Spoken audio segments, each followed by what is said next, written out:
Yeah, Tom was pretty exhausted last night when he pulled up. Slow going for him, about 25 k's an hour, some tough patches. The first one he got into, but he couldn't get out of. He couldn't go back and he couldn't go forward. And some bloke on an ATV who had a winch fitted actually pulled him out, otherwise he'd still be there.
He's nearly there, I think.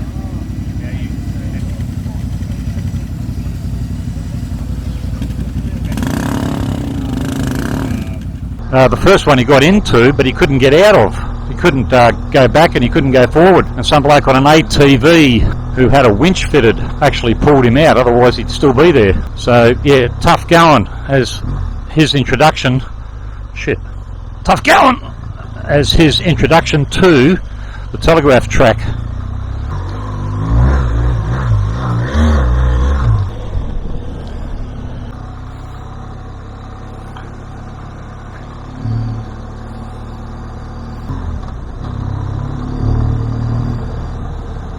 Look at these corrugations, absolutely brutal. There's bits of debris all over the road, parts of caravans and trailers, and absolutely brutal. One of Tom's headlight mounts, one of his spotty mounts broke, not surprising. My bike's rattling away like a can of rocks.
Alright, Tom's headed on the Telegraph Track. I'm taking what they call the Northern Bypass Road here. I'm headed for Cecia, which is the last community before the tip of Cape York. It's about 100 kilometres. Tom expects, he's a bit more realistic, he expects to maybe take 6 hours, and he'll meet me there later on today. It's going to be interesting to see how he crosses the Jardine River.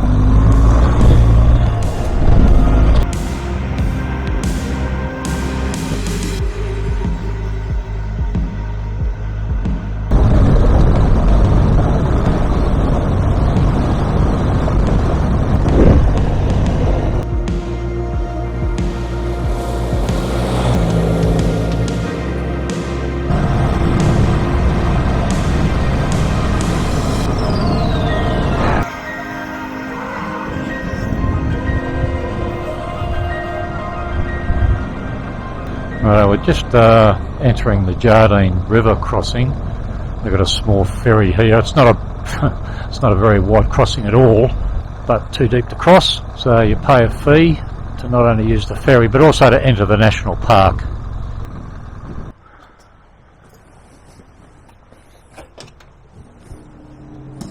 Go ahead, mate. One motorcycle, please.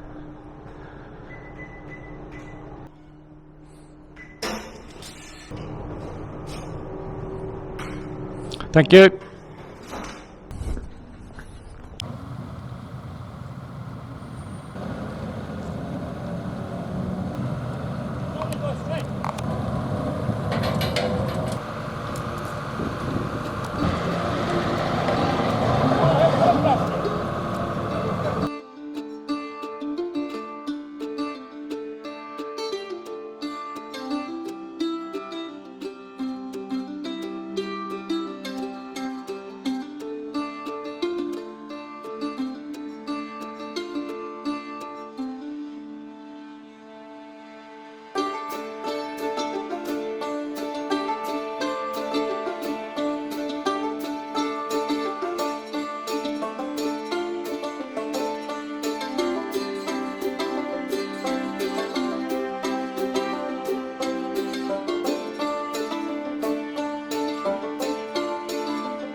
Thank you.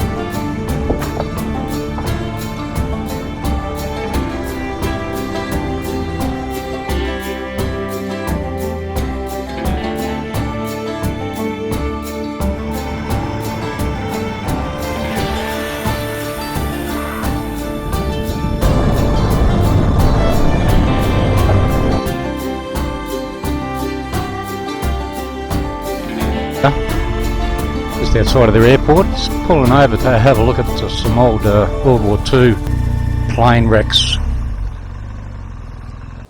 This one was a DC-3 en route from Brisbane to New Guinea in May of 1945, and yeah, crashed here and all on board were killed.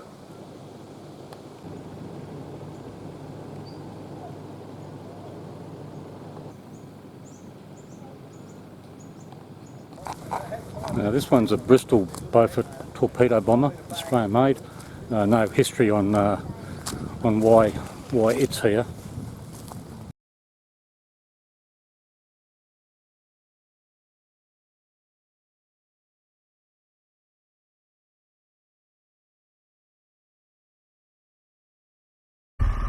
It's an old fuel dump there.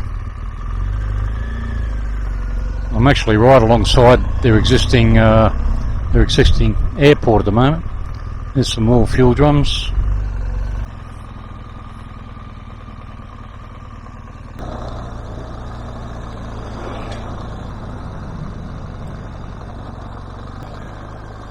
There's the existing airport. You've actually got to cross that to get to the fuel dumps and the wreck site.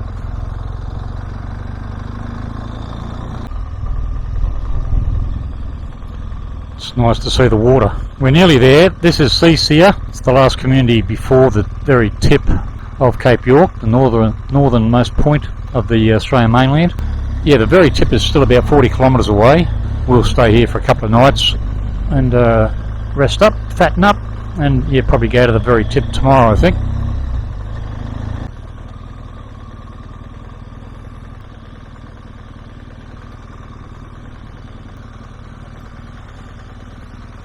And folks, for the record, Andrew here was the bloke who pulled Tom out of, what was the name of it? Out of Palm Creek. Palm Creek.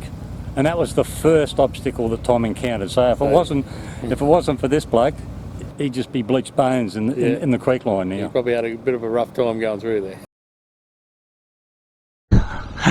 Look who it is. It's Tom. I told you they always come home when they're hungry.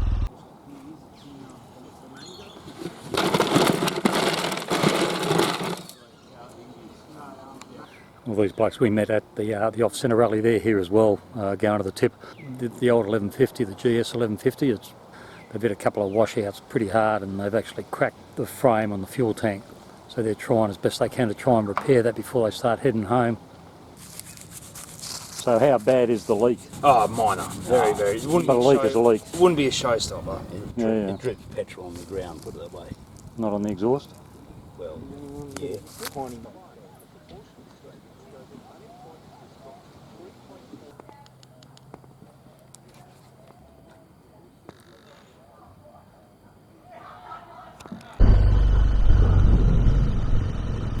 Well, it should be a fairly relaxed couple of days coming up.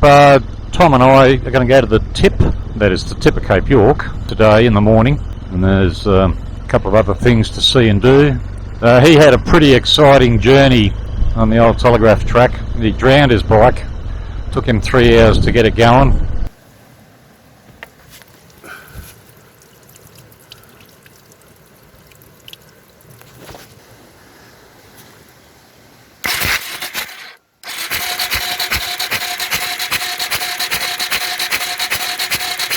And at one stage he had the aid of 5 other blokes to help him portage the bike through a creek.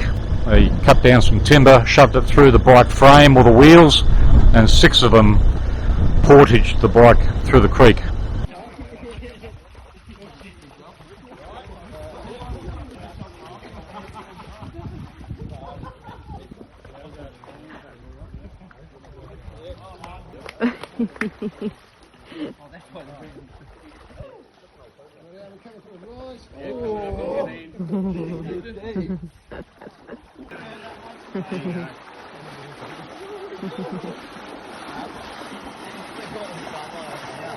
Oh, you put it in now.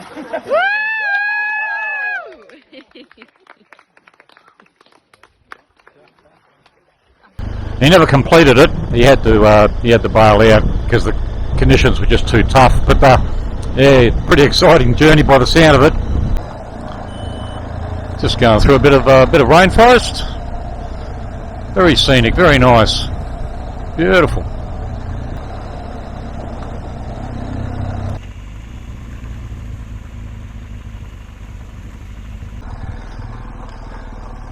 Yeah, I knew about this bloody creek.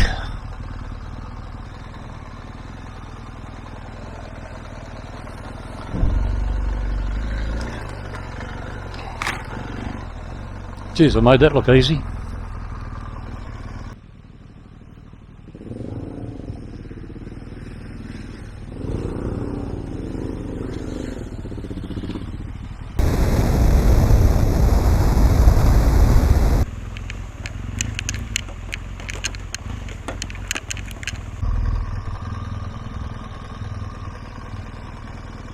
From here, we've got a bit of a bit of a scramble over some rocks.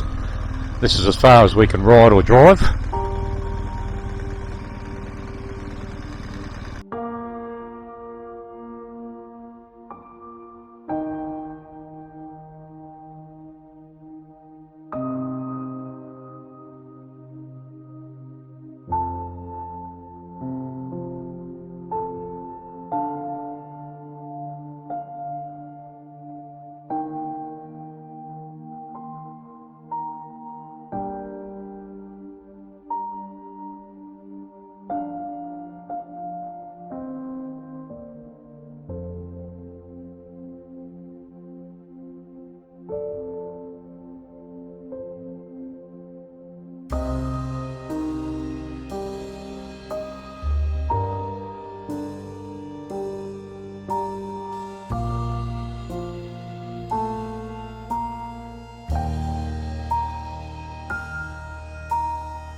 I'm glad we got here when we did. It's getting pretty busy now. It's a bit of a clamber over rocks to get there. On the way back, so I had to walk through the water, well, around the shoreline. Tide's coming in, so there's a bit of water to get through, but that's okay. We're just going to go and check out a closed resort. It closed in 2002 for renovations. It's taken a while. Yeah, we're just going to go and have a look, see. Well, my guess is the renovations haven't commenced yet.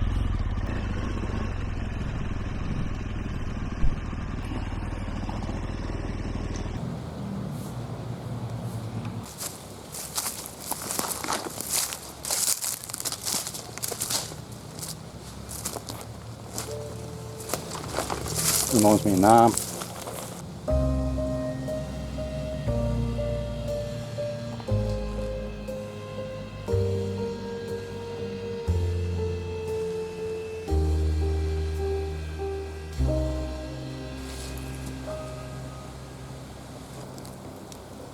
The pool could do with a clean. The bar's closed. I don't know how they expect to attract custom.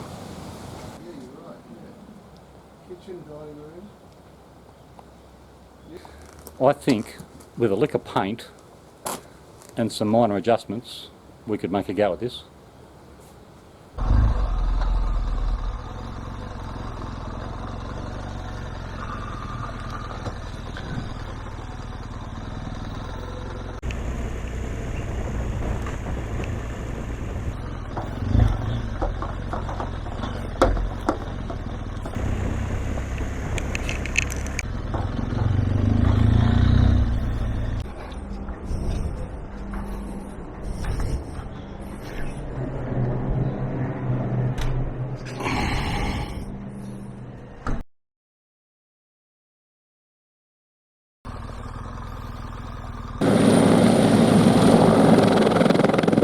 We are approaching a place called the Lions Den Hotel. I remember coming here as a young soldier in about 1977, and I got so rotten drunk that I've only just got over the hangover last week. That was a rough night.